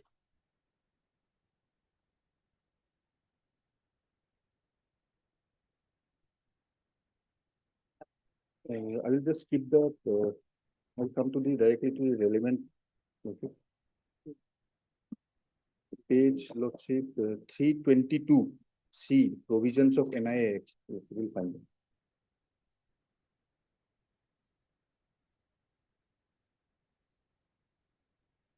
Page number? 322, Lordship, in the topmost part, Lordship will find 322. Upper part, Lordship will find the page number 322. Yes, Yes, here Lordship, it details the provisions of the NIA Act. Lordship has found it, yes, yes. I will skip all this part, Lordship. Only paragraph 23, Lordship will see the expression agency has been defined. The schedule of the act is given, all that is there. Para? Paragraph 23 and 24. Yes, Schedule of the NIA Act is been described. Next page, Lordship will kindly come. 26.8. I'm skipping the rest of the part, Lordship. Otherwise, all are relevant. Anyway, Lordship, yes, 26.8. By way of abundant caution for the removal of doubts, subsection 7 of section 6 contains a declaration that till NIA takes up the investigation of the case, it shall be the duty of the officer in charge of the police station to continue the investigation. This is described, Lordship. Next, Lordship. The provision of subsection 6 and 7 of section 6 must be read together and in harmony in order to fulfill the purpose and intent of Parliament in a holistic manner. 26.10. The object and underlying purpose of subsection 7 is to ensure there is no hiatus in the course of the investigation. Hence, while subsection 6 stipulates a twofold requirement that upon issuance of a direction under subsection 4 or 5 of section 6, neither the state government nor the police shall proceed with the investigation and must transmit the documents and records to NIA forthwith. Subsection 7 imposes a statutory obligation on the officer in charge of the police station to continue the investigation till NIA takes over. yes, 26.11. While enacting the provision of subsection 7 of section 6, Parliament was conscious of the fact that an interlude may occur between the date of issuance of a direction and the actual taking up of the investigation by the NIA. However, between the issuance of a direction under subsection 4 or 5 of subsection 6 and the actual taking up of investigation by the NIA, there should be no hiatus in the investigation to the detriment of the interest of national security involved in the enactment of the legislation. As a consequence, subsection 7 of section 6 imposes a duty on the officer in charge of the police station to continue the investigation till NIA actually takes up the investigation of the case. The taking up of the investigation by NIA is evidently in pursuance of the direction issued under subsection 4 or 5 of section 6. Having regard to the seriousness and gravity of the scheduled offences under NIA Act, the continuation of the investigation by the officer in charge of the police station is not a matter of discretion, but a mandate imposed by the preemptory words employed in subsection 7 of section 6. Now, Lordship, paragraph 30C, Lordship will kindly see the section 10 has been described with the NIA Act. Down below, Lordship will find the plain language of section 10 indicates that unless there is a contrary provision in the NIA Act, nothing contained in it would affect the powers of the state government to investigate and prosecute any scheduled offences or other offences under any law for the time being in force. Hence, unless the power which is entrusted to the state government by section 10 to investigate and prosecute a scheduled offence under NIA is taken away by a provision of the same statute, the power is preserved by section 10. So it does not mean, Lordship, that if it is investigated by state under section 10, CRPC will apply. It doesn't have an implied meaning, Lordship. It is whenever a UAP Act is there, Lordship, or scheduled offences of the NIA Act, Lordship, it is the duty of the state agency, Lordship, that they will have to investigation till contrary is given by the central agency, Lordship. That is the implied meaning, Lordship. Not implied, Lordship, direct meaning of this decision, Lordship. And Lordship, then 31. Therefore, what emerges is that upon the issuance of a direction under subsection 4 and 5 of section 6, the state government and a police officer of the state government investigating the offence are not to proceed with the investigation, have to follow forthwith, transmit the documents and report to NIA if that permission is given, Lordship, for transfer into it. But equally, it is the duty of the officer in charge of the police station to continue the investigation till NIA takes up the investigation of the case, section 6, subsection 7. In other words, the power of the officer in charge of the police station to continue with the investigation is demanded upon the issuance of a direction under subsection 4 or 5 of section 6, and NIA actually takes up investigation of the case. Thus, both the issuance of direction under subsection 4 and 5 of section 6 and NIA actually taking up the investigation of the case would result in the power of the officer in charge of the police station being denied. Until then, this is important, the power of state government to investigate and prosecute any scheduled offences by virtue of provision section 10 is preserved. Yes. It is sufficient. And also in the Madras High Court, if Lordship. No, what is your submission now? It says that if the NIA does not take over the Yes, investigation, yes, the state agencies can investigate. yes, It only states to that extent. yes. Yes, It does not speak that if NIA does not investigate, still the provisions of NIA Act would be applicable as regards bail. Question before us is Lordship. whether 21 would be applicable, whether this court has jurisdiction to entertain this bail application or not. That is the limited question. Lordship, as per the Madras High Court judgment, Lordship, all scheduled offences will have to be decided by the session courts in terms of if there is no designated court. Oh, yes, you are emphasizing Madras High Court. That- Yes, there, Lordship, it has been held. I will come to that also, Lordship. There it is specifically given in the judgment, Lordship.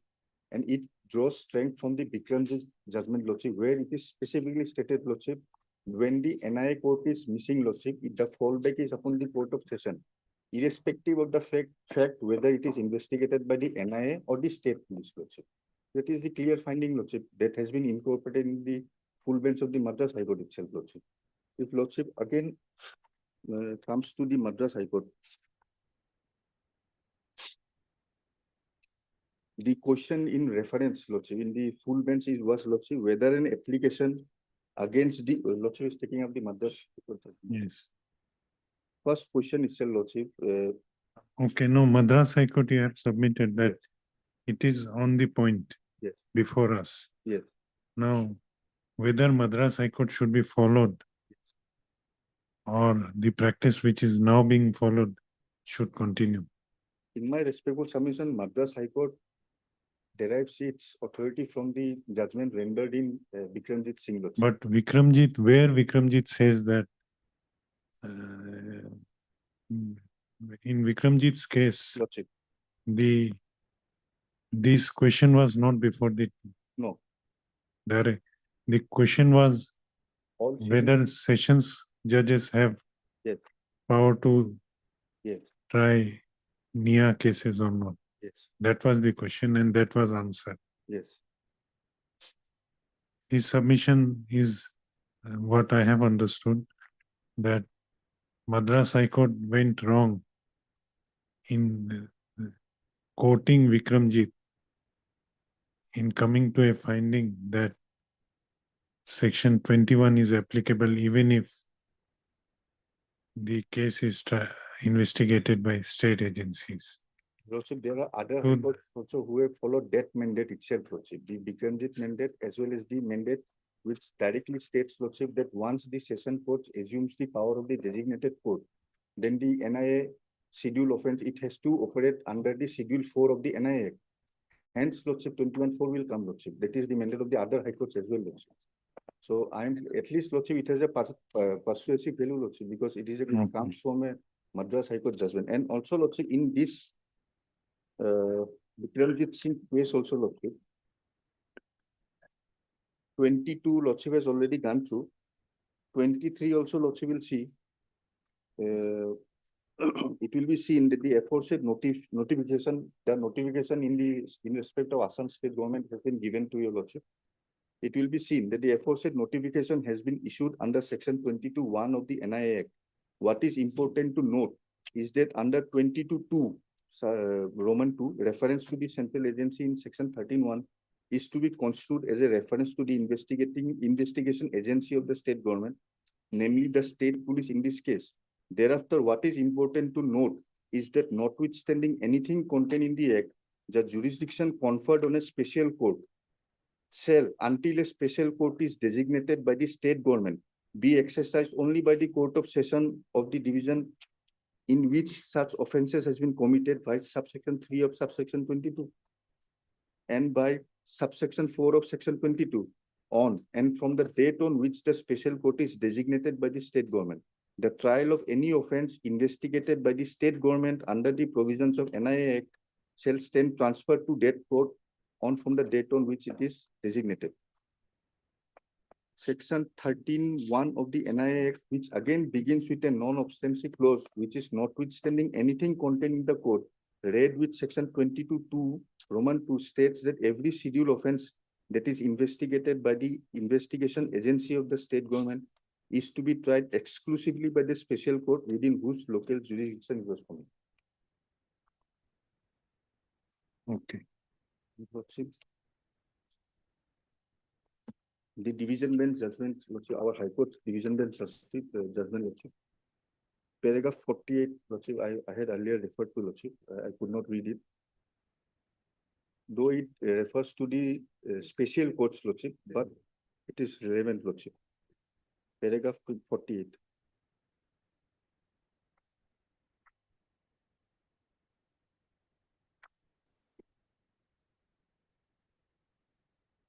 Yes. Yes, the scheme of the NIA Act, if analyzed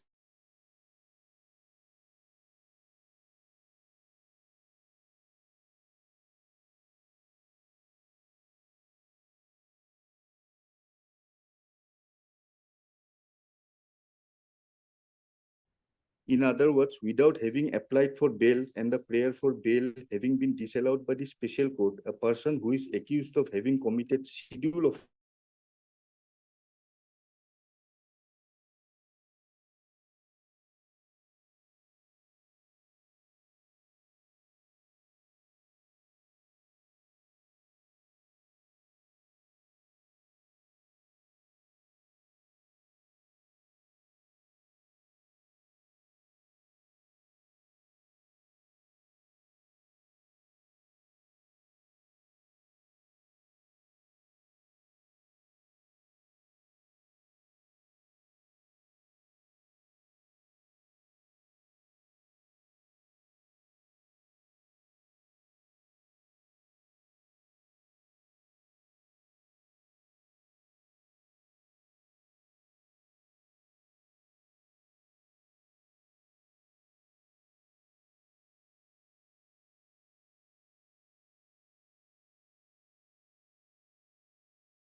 has consistently discharged his marital obligations, providing financial, emotional, and domestic support to the respondent, including managing household chores, cooking, cleaning, and facilitating her employment in the US with companies such as Manpower and Amazon US since their relocation to the US in September 2021. The respondent is a highly qualified professional with strong academic credentials. She completed her MSc in International Business from the prestigious Lancaster University Management School, United Kingdom in 2013, where she graduated with merit. Prior to this, she obtained her bachelor's degree in business management, Okay. first class. The remaining is about the Now, my lord, one more thing, lordship. I have given that order dated 12/11, para 2. On that day, he was not there at India. Now, my lord, on which date the divorce was filed? On that day, whether he had an US visa or not, whether he was working at US or not, that is the question to be considered. He is in US, he came, he filed the divorce, he went away. Is residing, as I said, lordship, is a present continuous tense. He should be residing if to file it, not otherwise. He makes a statement here that he is an employee of so-and-so company at US. And somewhere he have made some averment that he returned to India, but nowhere he mentioned that he returned to Guwahati. Lordship, may kindly come to page 46. Page 46.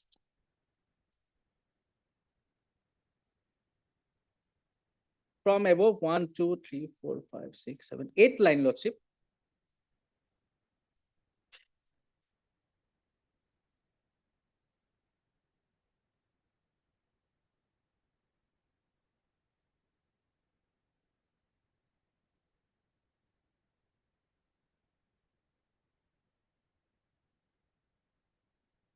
What is this? Here he have stated, What is this actually? this is the divorce application only. Okay. Here he have stated, accordingly, the petitioner scheduled his flight ticket on 21/8/2025 and returned to India. Return to India. But does it suffice this subsection 4, Roman 4? But he have returned to India. I have given a recent order. He says he is in US.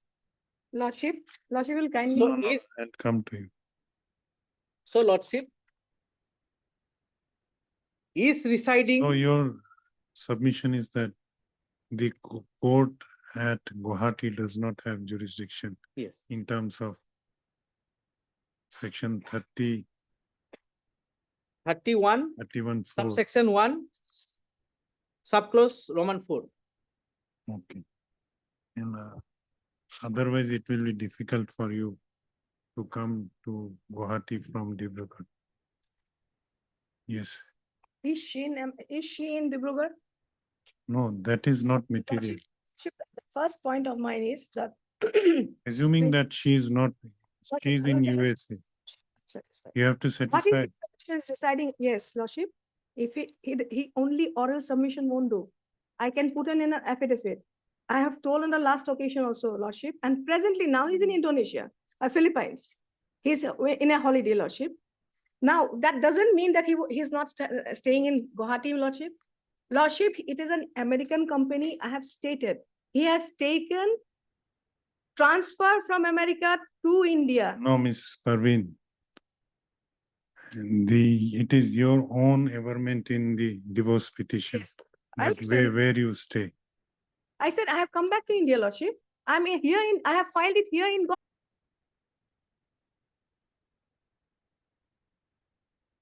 May I please, lordship? Lordship, as per office note dated 27/10, lordship, service is awaited upon respondent number 1 to 5, lordship. When have you taken steps? And okay.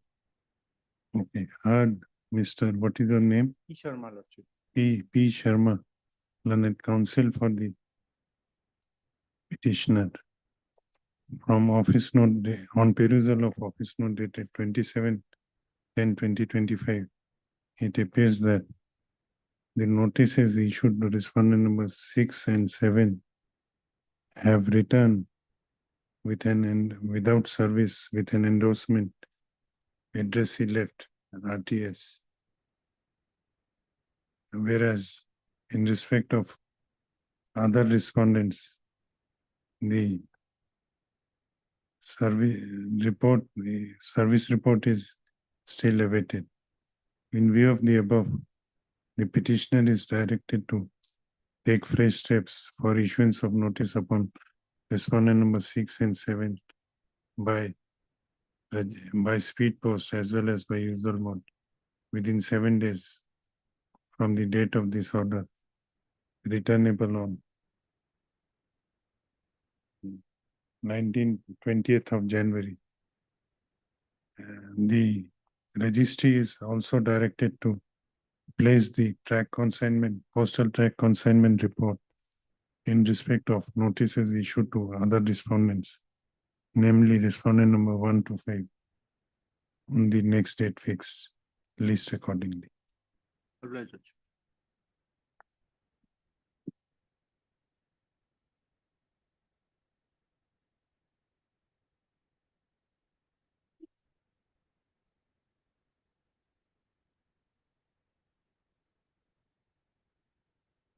My lord, office note says, my lord, we have taken steps, my lord, but the AD card not returned. Now only, my lord, the delay continuation, my lord, for 2 days, my lord. The IA is for. When have you taken steps? Yes. It's reflected in the, my lord, order. Recently. We will ask the postal track consignment report to be, so that we can draw presumption. Heard Mr.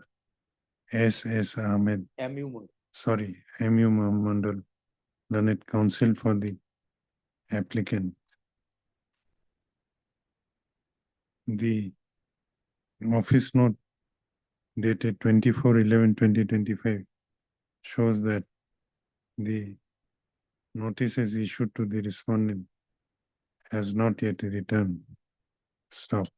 The registry is directed to place the postal track consignment report of the notice issued to respondent through speed post on the next date fixed. Let this matter be listed in the next week. Date may be fixed, my lord. First week of January. In the first week of January, Sorry, my lord, first week of December. or in the first week of December on a date to be fixed by registry. Deep Lord bless.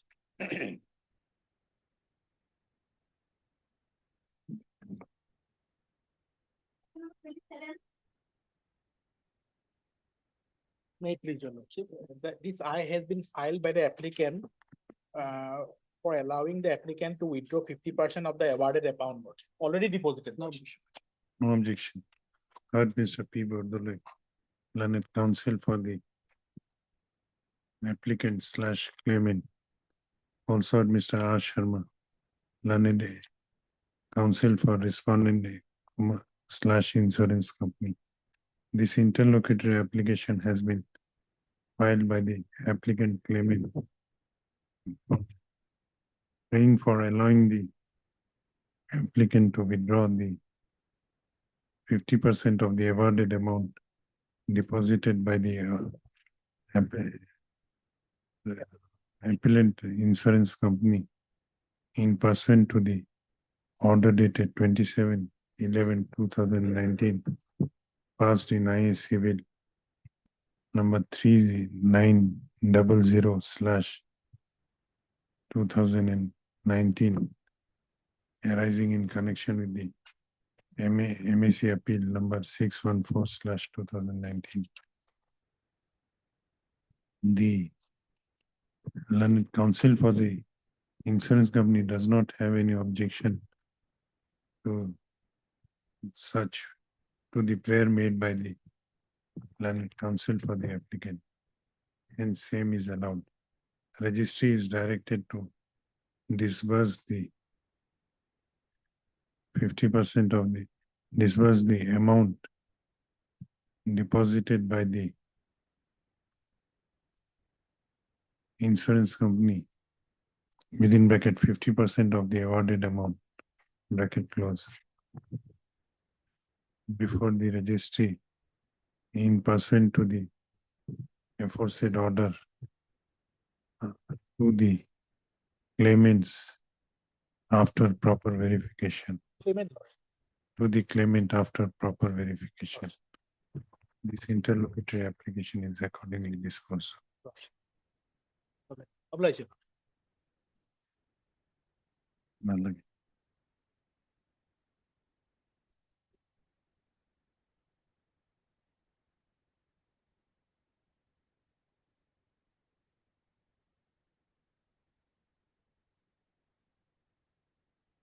In a very helpless situation, I have to file this IA lordship for early listing of the RFA or lordship. Any objection I will file objection, my lord. for early listing? My lord, because I have to verify the document, my lord, they have enclosed, whether it is related to our case or not.